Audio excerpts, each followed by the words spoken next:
So what do you think 2026 is going to bring? Flat Earth, Indio? Is it going to be anything new? Is it going to be the old stuff? What's going to happen?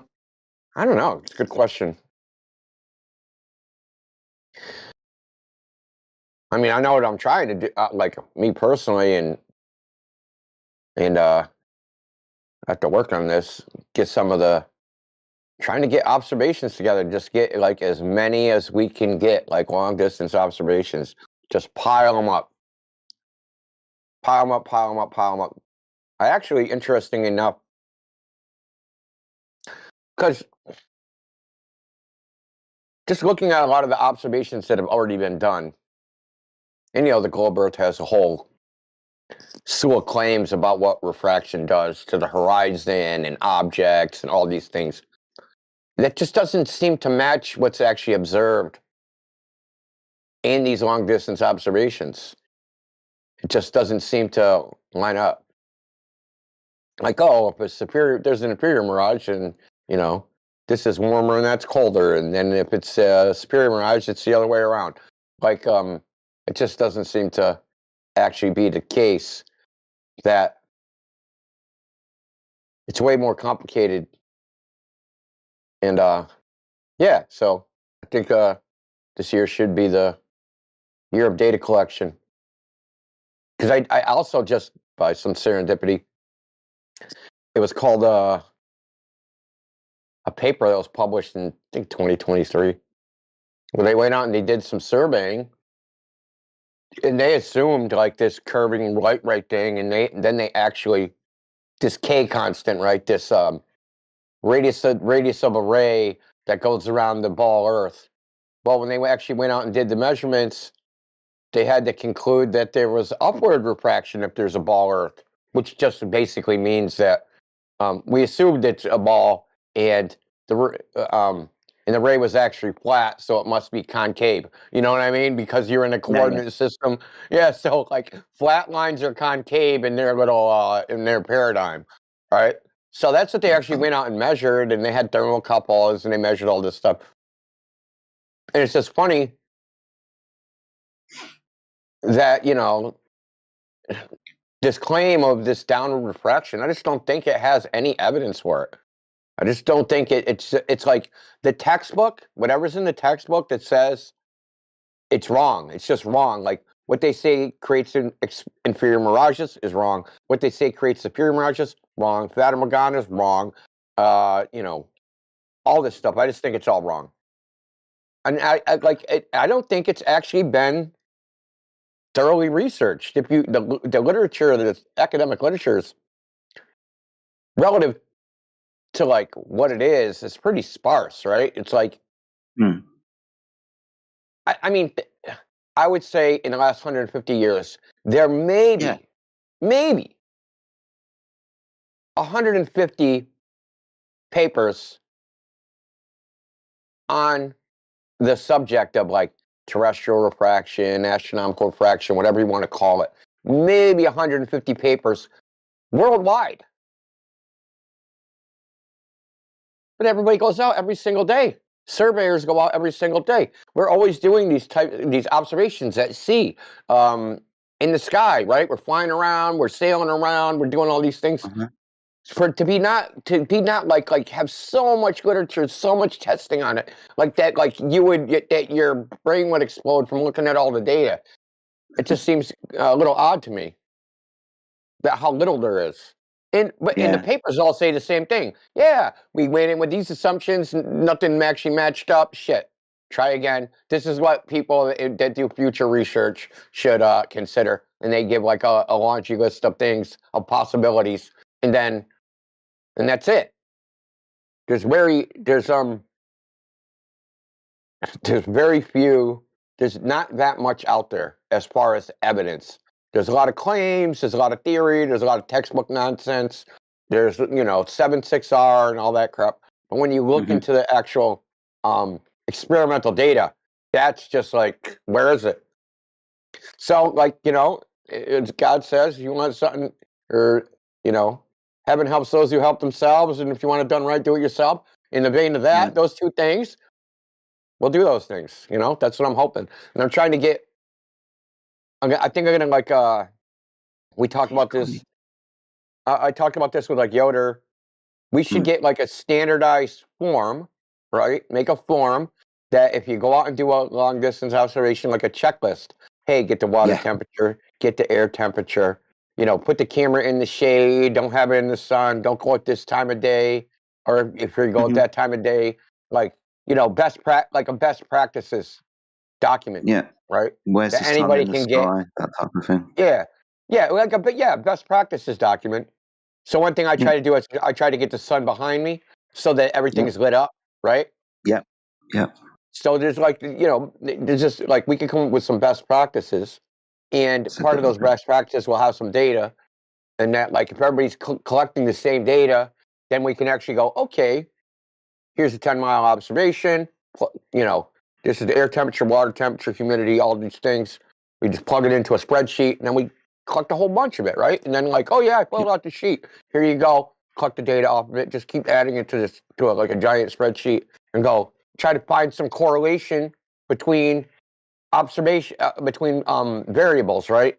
The temperature, the water temperature, like the difference in that, like what is that? How does that look? Do I see longer? Do I see shorter? Like what happens there? So you know what I mean? We could like Yep. actually start collecting actual data because they're not going to do it apparently. Sounds like a really good idea. He told me they got a new Matrix has got a new camera. He's talking about going out and doing observations. Apparently, he's getting the camera converted to infrared Yeah, in the next few weeks or so. But I know he's doing that. DJ would be a great person as well, I think. Yoder's got one. DJ's got a Yeah. camera, but there's also all these YouTubers that are already doing these observations every day. There's a guy named Ron Hasberg. There's a Plain Yeah. Truth. There's Sky Free. There's uh, who is the other one? Pablo's dog. There's Keith Carmody. So these guys have consistently for couple of years. I know about all their channels, and like nobody watched, like barely anybody. So they have a video, they get like 50 or 60 views maybe. And it's like this is like the important stuff, the actual observations. This is like the most important thing that people should be paying attention to. Instead, they'll go listen to fucking Jeranism, talk bullshit about fucking who knows what. You know what I mean? Yeah. Instead of actually paying attention to what. That's why I made them leaky, right? Because like we're sitting here Yeah. arguing with these guys about all their ideas and theories. Like, why are we arguing about ideas and theories? Newton said, if it can't be settled by experiment, it's not worthy of debate, right? So let's just Yeah. settle it by experiment and stop talking about it. Yeah. No, I agree, man. That's awesome. It's probably Yeah, speaking about channels that get too many views. The one guy make that video about the Blackpool picture in 6 months gets 90,000 views. Whereas any video that debunks the globe, you're lucky if you get 30,000 views.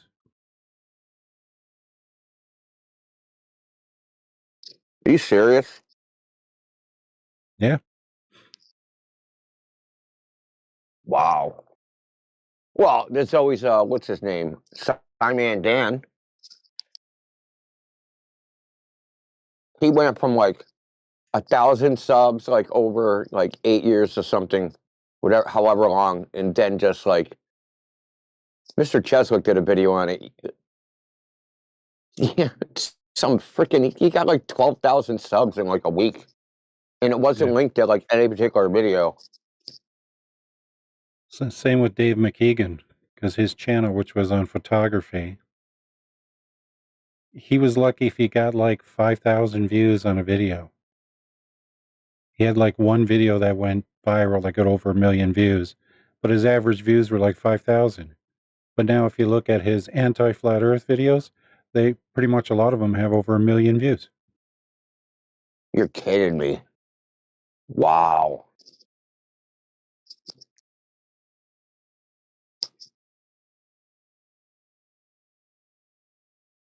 Dude, his content is horrible too. I think Like, people watch it for I'm his just talking about dog. I that. don't think they watch it for him. Yeah, like even his presentation style is just lame. He's not charismatic. He's like anti-charismatic. That's what I don't understand is how like how do non-charismatic people get a bunch of views?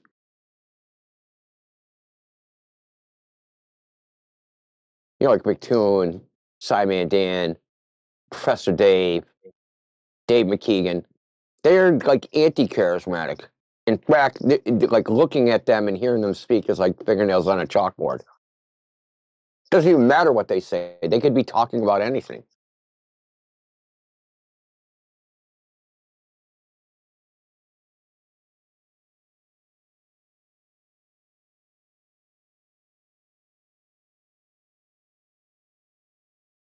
The title says, caused people to leave flat Earth, and then he named Ranty. Yeah. I mean, person, caused person to leave flat Earth. It's probably the clickbait title. And people are clicking on it going, oh, it's definitive proof against flat Earth, and it's just trash.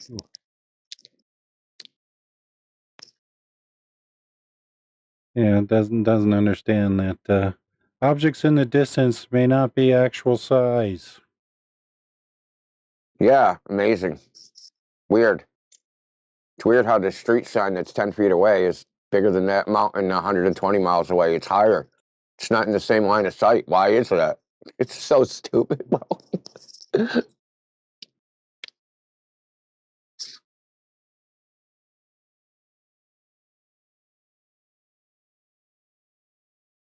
I mean, just from an objective analytic viewpoint, without even considering what the topic is, globe earther videos are trash. They're absolute trash. Just as far as like from a rigorous objective analysis of like the numbers and the assumptions and the measurements and like what they're saying is it's just such trash, dude. They don't even get like even the mainstream stuff right half the time.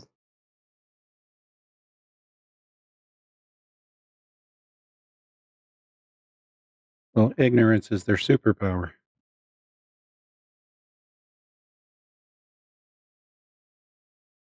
Yeah, but it's a collective ignorance. That's the problem. That's the thing I don't like is that it's collective. It's like, you got the confirmation bias of like the average, someone just come across the video and then they actually internalize and believe what's being said on the screen. I love it when they're talking, right? And they're saying stuff is being observed in what they're showing on the screen and it doesn't actually show that.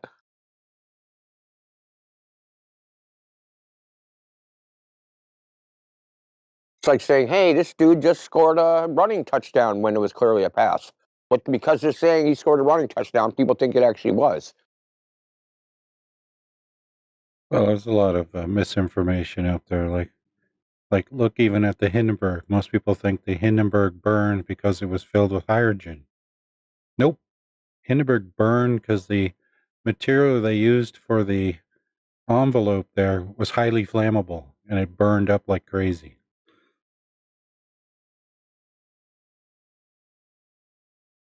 Wasn't it painted with like some highly flammable paint or something?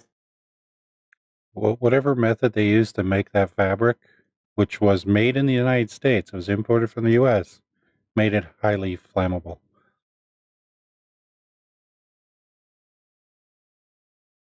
It's almost as if somebody in the United States didn't want the Zeppelins to be effective because it would ruin their ocean liner business. Yeah, that could be it. Because it took 7 days to cross the Atlantic by ocean liner. It took 48 hours by Zeppelin. And there was no seasickness. How many could the Zeppelin carry? Like 20 people, 30 people? Let me just see. I think it was a fair amount of people.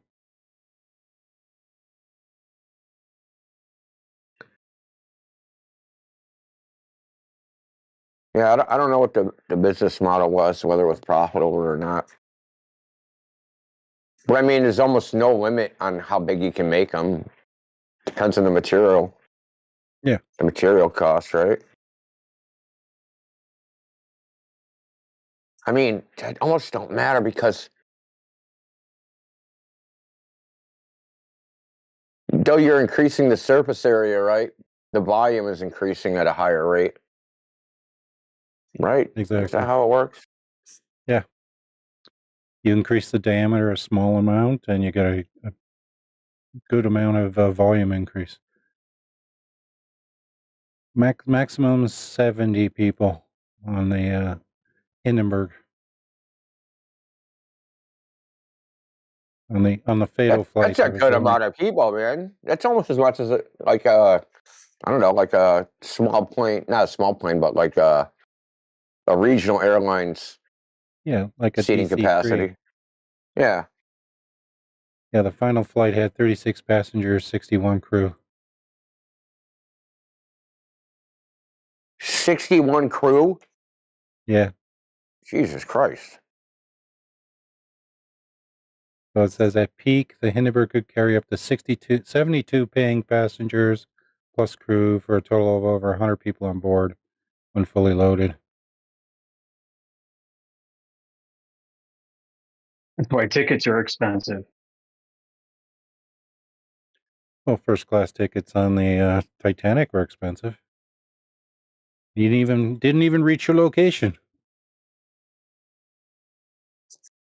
Well, if you're intending to go to the bottom of the ocean, you did. I'd like to read their Yelp review. Well, probably the only positive thing is the swimming pools are still working. Yeah, the deluxe suites on the Titanic were between 100 to 300 pounds. The biggest suites, 870 pounds. That's about $4,350 in 1912, and today that's probably close to almost $200,000.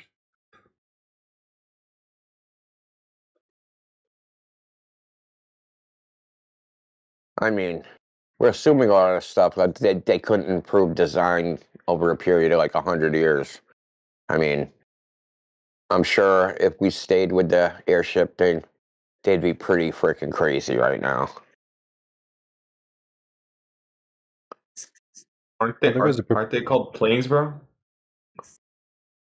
No, I'm talking about we're talking about blimps like the Hindenburg. They were called airships. Someone made a proposal to use blimps to carry cargo fast over the ocean between the continents. They said it would be far cheaper than aircraft and certainly faster than going the slow boats. Seems to be kind of hard because I feel like you're going to be affected by winds a lot, especially with the seas. You're going to have very rough currents. So, just a side note, has nothing to do with what we're talking about.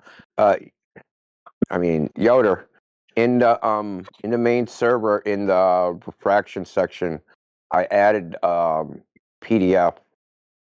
You might want to check it out. You too, Rayleigh. You probably want to check it out. So they did a bunch of surveying, and they, according to their little K constant, they ended up measuring concave refraction or something. So yeah, it's pretty cool. It's interesting.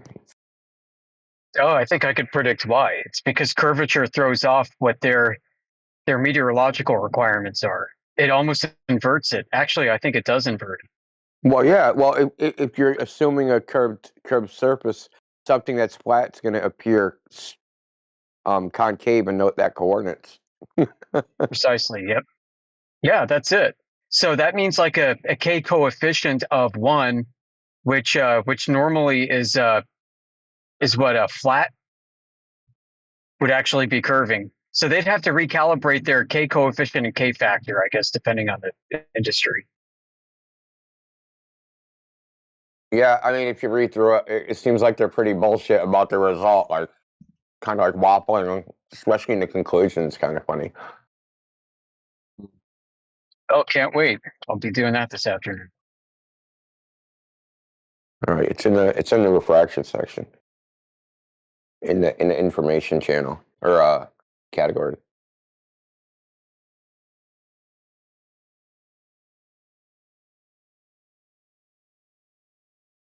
I gotta bounce. I gotta actually do something productive today other than sit on Discord and drink coffee.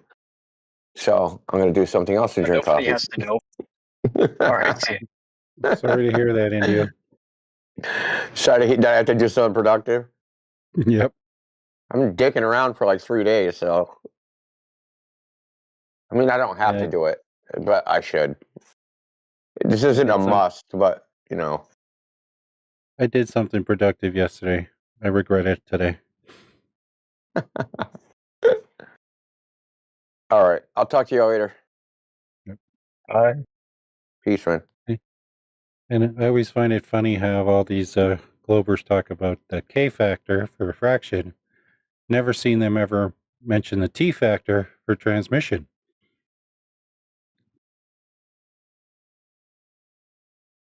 And if you're wondering what the T factor is, that's the limit of how far light can travel through the atmosphere, especially weak light like reflected light.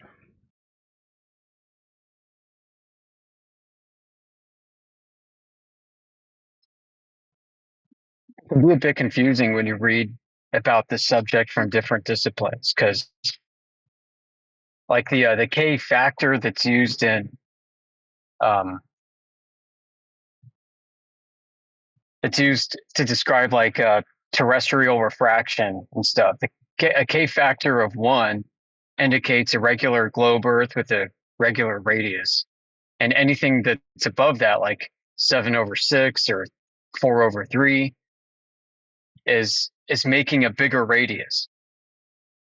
So as that number gets bigger, it gets flatter.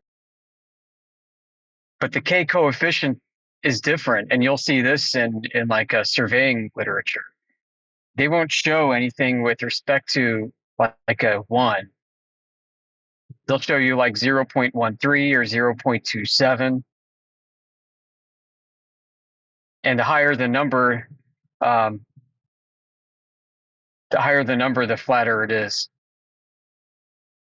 But it's not the same. Like, it's not just like subtract 1. I forgot how it works. I'm gonna have to look at some notes I took on this.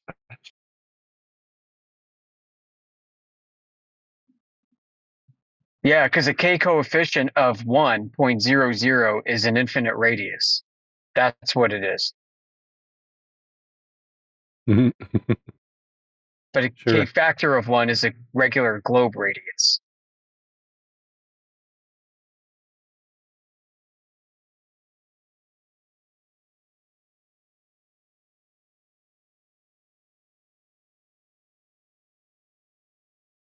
Now we have, what, T factor to contend with? Yeah, this T factor is something that I just recently looked into, and tells you how far a light can be seen through the atmosphere. And for the most part, reflected light, the maximum is kind of like 100 kilometers. And that's for reflected light, not. I guess that kind of makes sense in a way. Yeah. But would that apply to a mirror, like a mirror flash of a sun? Yeah, I would assume not so much for mirrors, since the albedo of mirrors are very high, so they reflect a lot of the light. But the silly thing is that these globers who think I'll be able to see trees at 40, 50 kilometers. No, trees are good at absorbing light. That's how plants grow. The only light they reject is the green light, so they don't dry out, turn into prunes. But their irregular shapes of the leaves also diminishes how much light reflects off the trees. So no, you're not going to see them over great distances. That's how I'd be talking after I fucking bust a nut. Like, it's the same tone. What?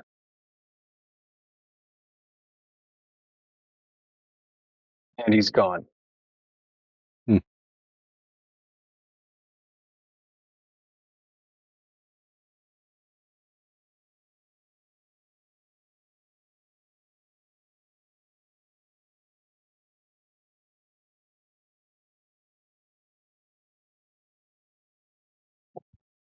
It's pretty handy though, having a T factor. That's really good. So it's all the absorption and scattering. Yep. And I guess the assumption is that number scales with height as you have diminishing particulates and air density. Yeah, based on local conditions.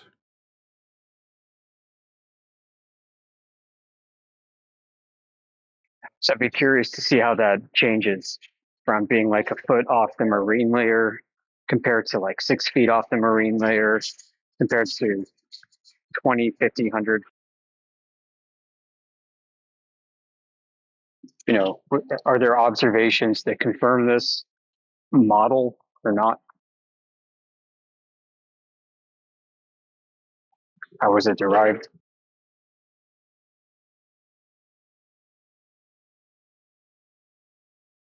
It's kind of funny, some of the behavior that we deal with in here. So we get Globers that come in, and after some argumentation back and forth, they might claim, hey, I've got a paper.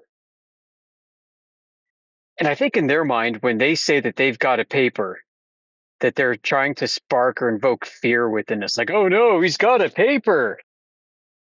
And meanwhile, on our side, we're like, oh great, wonderful, a paper. This is awesome. Let's put some meat on the table. And the Glober, they'll give us the link. And so we start rubbing our hands. We're like, let's get into this. Let's talk about it. And then the Glober's like, well, no. And they start making up excuses. And we're like, did you actually read the paper? No, I didn't actually read the paper. And they try to do everything they can to wiggle out of discussing the paper. It's like, what the hell's wrong with you? Like, this should be fun.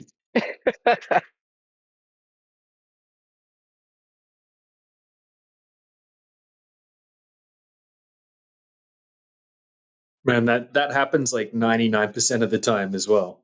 Like there's probably 1% where they've actually read the paper. Hilarious. Yeah, I really start to wonder, man. I think that they think that we're afraid of papers. And so they think that they can get away with it by just plunking one down. You know, they don't expect us to call their bluff, and we do every single time. And then they run away from it.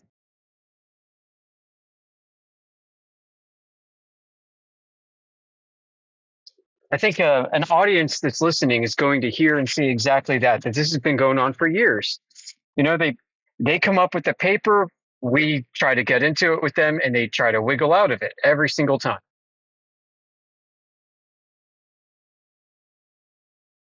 And they think that a paper is like some like magical piece of empirical evidence. Like Yeah. even with their observations, like they're like, yeah, like, have you guys got a paper? Like, we've got the whole observation done start to finish, showing the whole process, like in high definition. Like, oh, so you don't have a paper? All right then. Yeah, you're right. It's some like magical, like, I win, you lose, get out of jail free card. Easy button, I win. I've got a paper, I've got an observation, you lose. Haha. And really, that's just the start of it. Like, that is the start of a productive discussion. That's not the end of it. So my advice to a listening audience that wants to contend with us, go find your paper first, learn it inside and out, and then come present it. Come teach us something that we don't know. No, I don't think we're claiming to be experts on all things in all fields. Definitely not the case.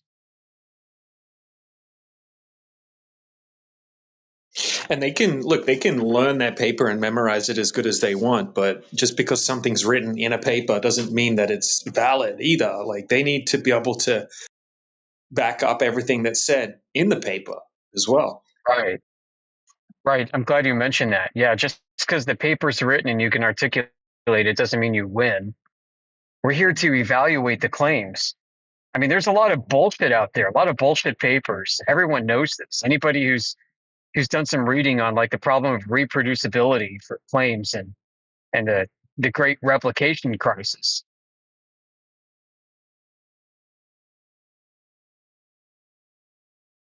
So it's not just flat earthers that are skeptical of people claiming shit in papers.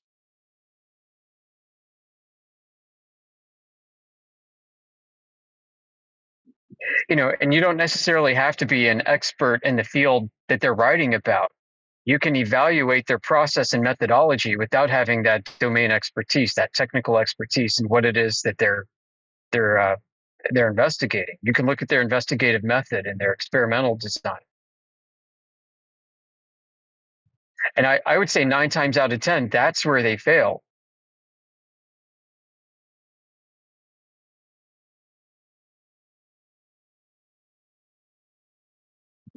So, like if you bring a paper that's supposed globe proof in some way, and it's got some baked in R value, some golden seed value of a radius, then it's fair for us to ask how that was begotten. How did you derive that? How did they derive that?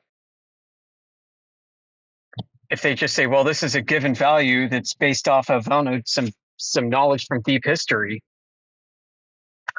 Well, sad to say, that's not going to cut it.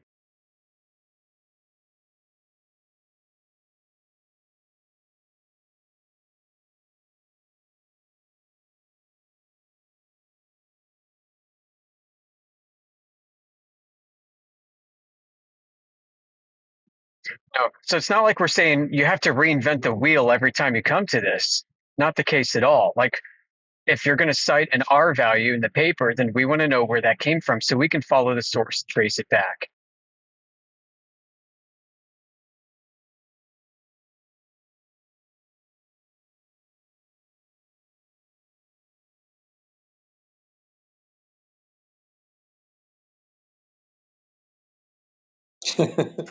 Well, that's going to be a problem, isn't it?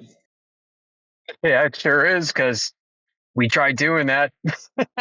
We can't find it. It seems to go back to Eratosthenes.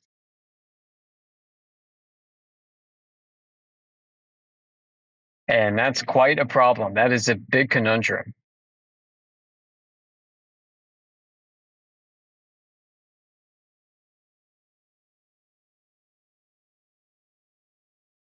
And it gets really freaking weird in between like the 1600s and early 1800s, where there's like this pendulum madness where people are taking pendulums everywhere, pendulums in their labs, pendulums out in the field, pendulums on mountaintops, pendulums by the ocean side. Everybody's swinging fucking pendulums left and right everywhere. So when they're not taking sky measurements to try and ascertain the shape of a globe, they're swinging fucking pendulums. And I don't mean Foucault's pendulum. No, like a lot of this precedes that.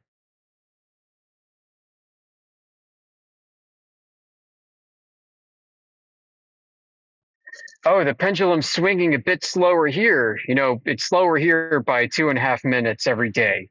That means we must be on a bulge and gravity's weaker and we're being thrown off of Earth's axis with greater centrifugal force. No shit, that's what they claim.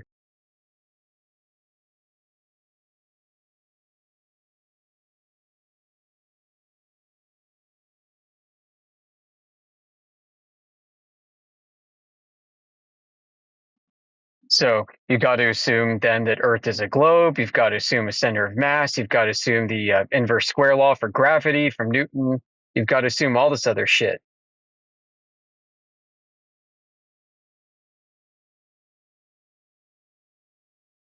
But really, it kind of does go back to the stars, because how do they claim to be where they are, except with using latitude and longitude in the first instance, which they do.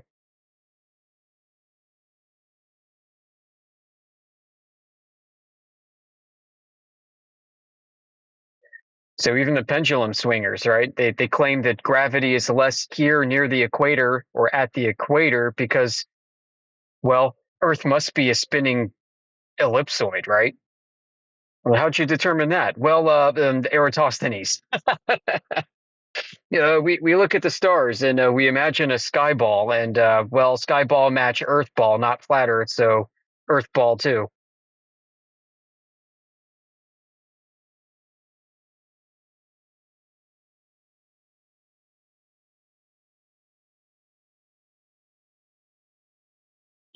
When I was brand new to this early on, and I was getting frustrated looking for this measurement, I'm like, if Earth is a globe, then I guess the excuse is they got fucking lucky at every step of the way, that they were guessing and guessing right.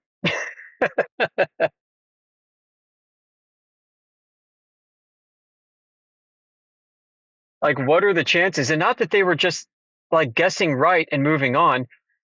They would make a proclamation about the globe using one means. Like, let's say that they do surveying, and they're doing surveying in the 1600s. And they're like, oh, yeah, Earth is a globe from our astronomical surveying, and surveying stars on the horizon and shit. Well, then they find out 100 years later that they couldn't have ascertained that Earth is a globe in this way because of terrestrial refraction. Or the pendulum swingers. They're swinging pendulums through Peru, through Lapland, through freaking the Grand Canaries and southern Italy.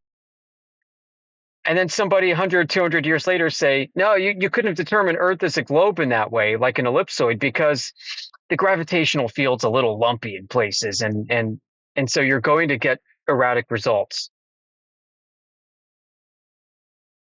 It's just insane. So like the geoid, which is the gravity model, how that was determined to be the case is by swinging pendulums and by looking at plumb lines. So you've got one swinging pendulum to determine what they say is the strength of the gravitational field, and then you've got a non-swinging pendulum that's still and quiet. And for that, they're watching the deflection of the vertical. And so you combine the scalar with the vector, and then boom, yep, we can say gravity's stronger here, and it's deflecting by this much. They take those observations, whether or not they're bogus, and they apply them to the Eratosthenes ball. So you could conceivably have a world that is topologically flat, like we all understand it to be, but where the vector of gravity, whatever the hell that is sporadic, is erratic. It's just not conforming to an ellipsoid. It's just conforming to a generally flat topology, a lumpy topology. And then you can go a step further and say, well, if this isn't gravity fields doing this, then what is it? Well, it's a combination of starlight that appears to be uneven distributed through the sky, and whatever the hell is going on with those pendulums.